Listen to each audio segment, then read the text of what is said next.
Greetings, Crawford Ashley here, the spiritual boxer, and I'm going to be talking about boxing again, as I always do. And it's like anybody I take on to train, I tell them, if we're ever going to go fight, we're going to win. You know, we're not going to make up the numbers, we're going to win. Or still even bother going. And for me, that's how I always was in my career. I'm going to win the fight. I'm going to give everything I've got to win the fight. And two stories. One, the Graziano Rodriguez fight in Germany, in Dusseldorf. It's on YouTube somewhere. I took the fight at 6 days' notice. And I remember being picked up at the airport by the promoter. And he says to me that the German crowd are very knowledgeable and they know when somebody's, and I just looked at him and I just said, look, I haven't come here to make up the numbers, I've come here to win. And the conversation didn't go on anymore. And then when I get to the venue and the call is into the ring, I'm getting shouted at, spat at, called Svarts to this and Svarts to that, and they're going to kill me and all this lot. It was proper, what's that word, against me. That it was like going into, I've never been into something like that, like a cauldron. You could feel the atmosphere and it was all negative. And in my head it was just this little voice going on, they don't know me, and when I beat up their boy, they're going to understand. And I remember after round 3, there was kind of like silence in the arena. And then about round 7, 8, 9, I heard them starting calling and cheering for me. And then when the fight was over and he got the decision, he won it on a split decision, the crowd booed.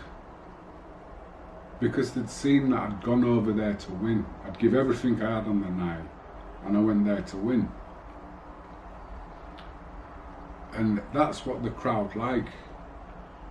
Somebody who's going to try not to go and lie down. And I think when I first was walking in the ring, because I took the fight at 6 days notice, they thought it was going to be a blowout. So they were booing my performance before they even see my performance. And then when they realised that I've come and give them, their boy, a lot of trouble. And they were very knowledgeable on boxing because they understood I beat him up. I just didn't get the decision. That's why the booze was on. And then the next one was the Michael Nunn fight. I took this one at 3 days notice. Again going over to America. Wasn't given a chance. The only person who thought I was going to win was probably me. And I went in there to win. And everybody who was in that arena seen that. The scene I went there to win. I didn't go to make up the numbers. Nobody else had boxing on.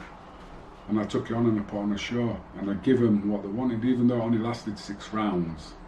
They'd seen that they got the money's worth. So like I said to my fighters, if you go in, we're going to win. It's simple as, we're going to win. Because that's what the crowd want. Promoters aren't going to like it if you beat up their boy. But it's like I say to people about unbeaten records. A lot of people are coming to see you get beat because they want to know what you're going to be like after you get beat. It's like when I look at the Naz and how many followers he had, I'd say about 50% of them wanted to see him lose. Same as Muhammad Ali with his mouth. They pay to see him lose.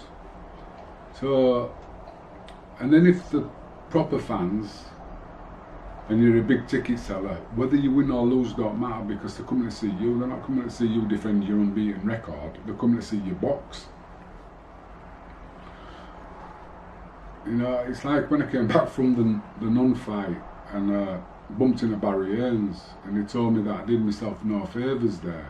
And I asked him what he meant, and he said no promoter's going to want you to fight their boy because you tried too hard.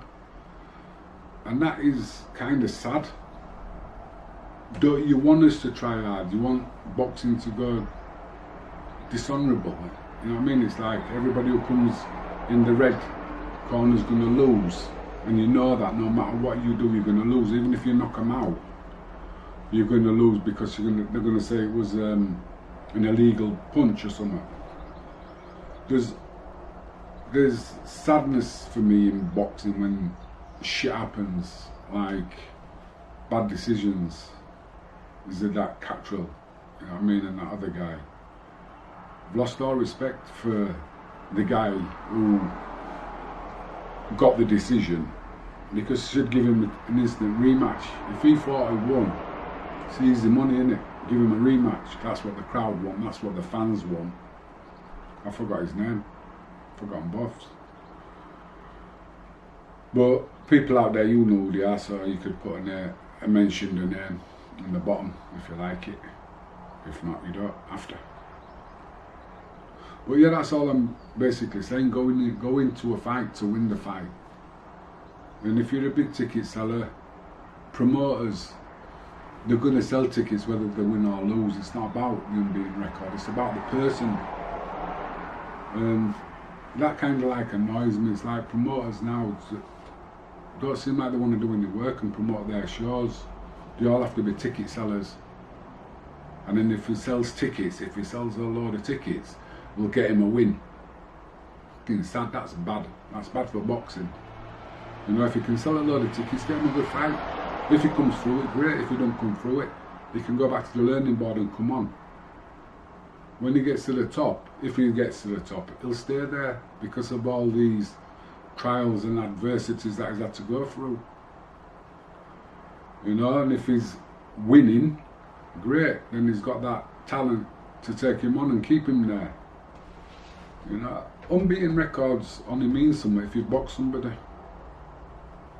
You know, I boxed a guy called Joe Salavangi. I think he was unbeaten after I got knocked out by Clemenson, and he'd beat Clemenson twice. And that should be on YouTube. York and his trainer Philip Fondue said I was a shot fighter and over the hill. And then I went and boxed his head off. It was in York when I was supposed to fight Henry Wharton after that fight. And after that fight, the fight never happened because they could see I could box as well. They all thought I had just a puncher, but I was a boxer. If it's on YouTube, watch it. It should be somewhere. Joe Salavangi, Crawford Ashley. Anyway, if you like these stories, leave a comment. I've got loads of them when I remember them. They pop into my head, boom, like doors, and then they open, and then I'm in the room again, and it's like everything just happened yesterday. It's weird. And sometimes I have good stories, and then I turn the camera on, and the door closes, and I can't get bloody back in. Anyway, until next time, out.